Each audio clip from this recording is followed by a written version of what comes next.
Okay, good evening sa inyo, mga kahampas lupa. So, na pag-isipan ko na gawa ng reaction video yung isa sa dalawang panalo lang namin sa Llanera. No? Actually, hindi ko alam kung paano ko i-describe sa inyo. Pero ang mindset kasi namin doon, laro lang, tapos yung sportsmanship award kasi mahirap kunin yun sa atat, no? Kaya i-review natin, lagyan natin ng reaction video itong magandang panalo na to, na kauna-una ang panalo namin ng first day. So game, okay. Yan, so binitawan na, no? Ayan na. So yung mga umalis na yan, mga tumakbo na yan, may dalawang PWD dyan, si Eldon at si Uncle Gibuyan. Ako yung tumakbo galing sa likod, no? Kung makikita nyo, naiwan yung bag na punong-puno ng magazine na ginagamit ng mga gunners, no? Si Uncle Gibo at saka ni Eldon. Ayan, dumating na si Corey. I'm not sure, si Wilfred yata yun, no? Kumukuha ng puzzle, no? So binubuo ko na yung puzzle. Tinitingnan ni Corey. Hinahanap na nila ngayon yung magazine bag. Ayan yung mga lapses ng katat na talaga naman, nakakatawa naman talaga. So, yan. So, binuo ko na yung puzzle. Kinuha na ni Corey yung flag. So, ready na tumakbo. Cover na. Cover. Yan. Tumakbo si Corey. Ang problema, nasa red side kami. So, dapat ang flag is pupunta dun sa left side. Kasi nasa red side kami. Kasi nandun yung mga gas canisters para ilagay sa gitna at saka dun sa may flag, para makuha yung flag at para ma-raise. So itong left side na to, ilalabas lang dapat ang canister. So ayun, nag-cover na, no? Pumasok na si Job, nakapasok na si Corey. So namatay si Wilfred doon. Si Wilfred to nakatago si GQ. So magkasama kami ni Uncle Gibo. Tumakbo sa kaliwa si Eldon. Ayun, nagpo-cover si Eldon. Crossfire ang banat niya. Ito si Desi, I believe si si Chuck at saka si JD. So abang-abang, timing. Ayan na si Uncle Gibo, nire-review niya na yung buong play. So nagsenyas na, nag-crossfire si Eldo, no? Kaso umiglas, medyo umatras siyang ganun, no? Pag umatras kang ganun, tinamaan ka o hindi, i-call ng marshal yan kasi may reaction ka dun sa BBs eh. So ayan na si Corey, no? Hawak niya ng, hindi yan si Corey, sino ba to? So hawak na yung dalawang gas canisters para mailabas. So pinapalabas na ni Uncle Gibo, nagko-cover fire na ako, ayan, yun, tinamaan. I believe si Nene yun, no?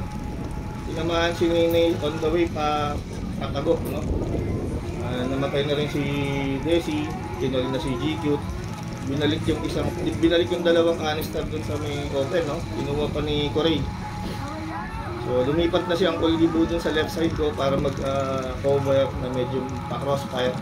So dalawang hawak ni Corey na gas tank, no? Gas canister. So itatakbo yan dito sa gitna and sa may gulong. Wala na si GQ.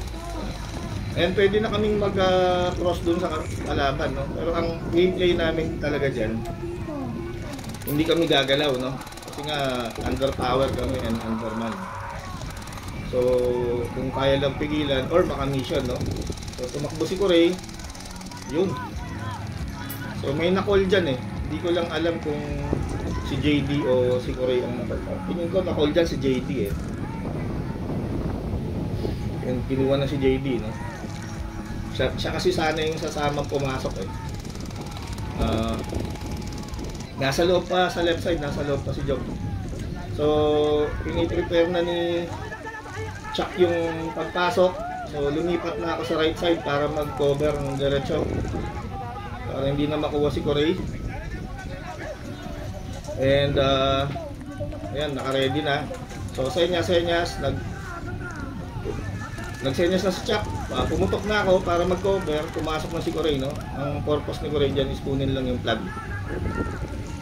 So So nag-cover fire si Chuck, nag-cover fire si Chuck. Nagko-cover fire ako. Nandun sa kabila si Uncle Gibor sa left side, nandun sa loob ng pillbox si Jock. Nandiyan si Uncle Gibor na crossfire siya sa left side. So nung kinakabit na yung plug, nagko-cover naman ako pero hindi ko nakikita yung ka-crossfire. Ayan, binabar niya Uncle Gibor. So hindi na rin makita. Ayun, may pumutok ko.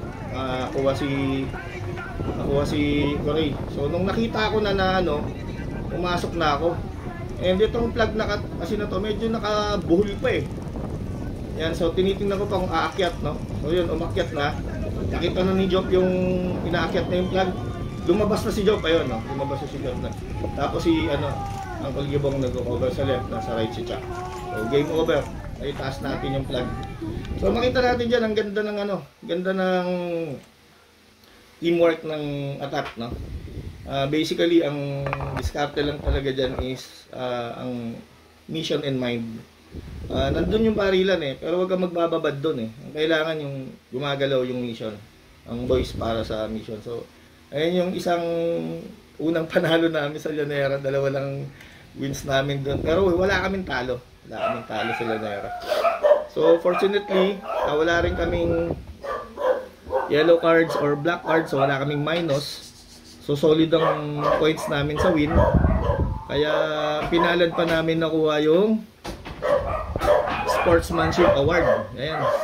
At saka yung 5th place trophy. Ayan nga yung mga dogs ko. So magandang experience yun. Nakalaro ulit ako sa sobrang tagal ng panahon. Nakalaro ulit ako. And right now, we're gearing towards the birthday cup sa Ilocos. Katapusan ng June. Yun. And yun. Yun yung isang win ng attack. Nakita natin yung teamwork. Ganun lang ang laro. Ito si Ice. Para sa Lakwacherong Hampas Lupa, icemanadventures.com, and sa Alliance of Luzon Airsofters. Kamusta kayo dyan? Lahat ng mga alas, teams, yun. Bye!